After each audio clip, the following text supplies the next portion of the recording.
Will you be rolling out to see the new Bikeriders movie? I've got interviews with the director, and we're gonna have some fun on a bike. See it or skip it starts right now. See it or skip it. See it or skip it. See it or skip it.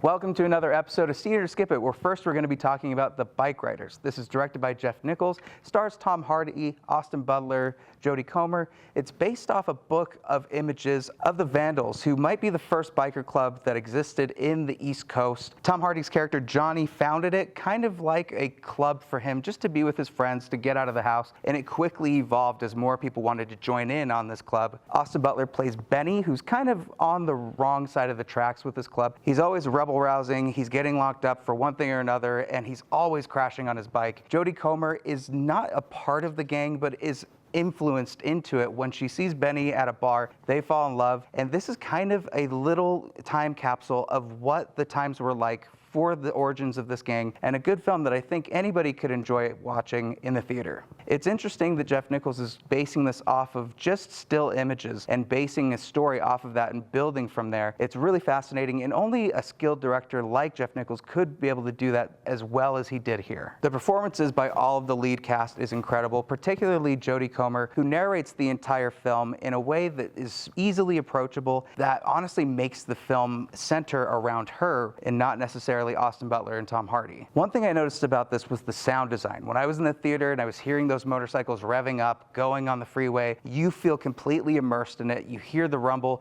you feel the rumble in your seat, like you're on a motorcycle yourself. The way the cinematography captures a small town vibe, how they're able to show how each character interacts with each other, how it's tough on Johnny, the leader, trying to manage everybody. As the club grows, more younger people want to come in and have different ideas of how the club should be run. You have to go and see this in a theater. Why? Because mid-budget films are kind of going the way of the dodo bird. More than likely, especially in Utah with families, it's either kids' movies, animated films, or the big tentpole blockbusters, whether it's Marvel, DC. What I love about The Bikeriders is that it's a simple story told very well, and it's completely engaging. So if you want to see more of these kind of films that are on a mid-budget, that need to be seen in theaters, even though you might not think that because it's not a blockbuster it shouldn't be seen there, it absolutely does deserve it, and that's why you need to see it in a theater. Next up is Thelma, which is inspired by a story from the director Josh Margolin's own grandmother. It's putting a clever spin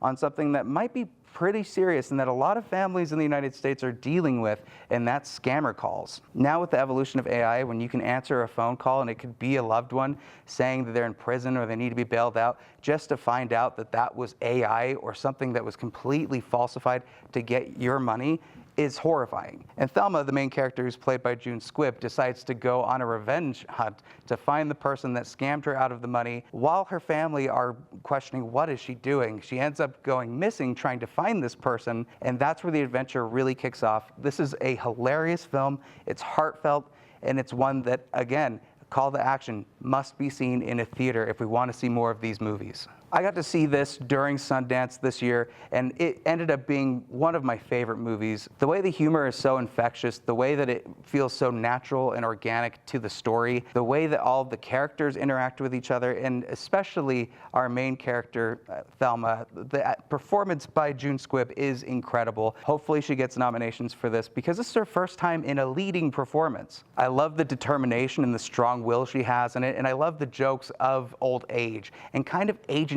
as you're getting older, and do you have control of your life even if you might not understand things that are happening in it. And as you age and everybody has a say on how you want to live your life, whether or not you have the agency to be able to choose to do that or not do that is a really powerful theme in this movie. And Thelma is taking care of business in this. I love how she's so headstrong. I love her friend that's in this that tags along with her on this journey. This is one that everybody can go and see, family alike. I honestly would love to take my grandma to see this movie, just to point out this is happening to everybody, honestly to protect yourself in a lot of cases, but also have kind of a blueprint of what to do if you end up getting scammed. Just get on your scooter, go find the person and take them out. If you're looking for a through and through heartfelt comedy, this is one that will be right up your alley. I absolutely recommend seeing it and seeing it in a theater. And finally, not so much a review, but just as so you're aware, House of the Dragon Season 2 has come out with the first episode. It aired on Sunday. Episode 2 is coming out this Sunday, and I am excited for what they have in store for this. It still has the same shock value, but with meaning and intention to the story and the characters. Of course, I love the dragons and how they're bringing in the Targaryens and the family squabble that's going on. This season looks to be one of the darkest seasons in the Game of Thrones universe, and I cannot wait to see what comes from this. I don't necessarily want to give a review on this season because we're just so early into it, but we will talk about this later on as the season goes to the finale, and eventually we'll be able to give a full encompassing retrospective on how it ended up going. But for now, if you want to check out the first episode, make sure that you're going on Max and check out the second episode this Sunday. And that's it for this segment. Make sure you go to abc4.com, click the shows tab, and see it or skip it to check out more interviews, reviews, and news. We're going to be talking with Kevin Costner next week about his new film that was shot entirely in Utah and how he is making this a 4 or maybe even 5-part saga. Thanks again, as always, for watching, and I will see you at the next review.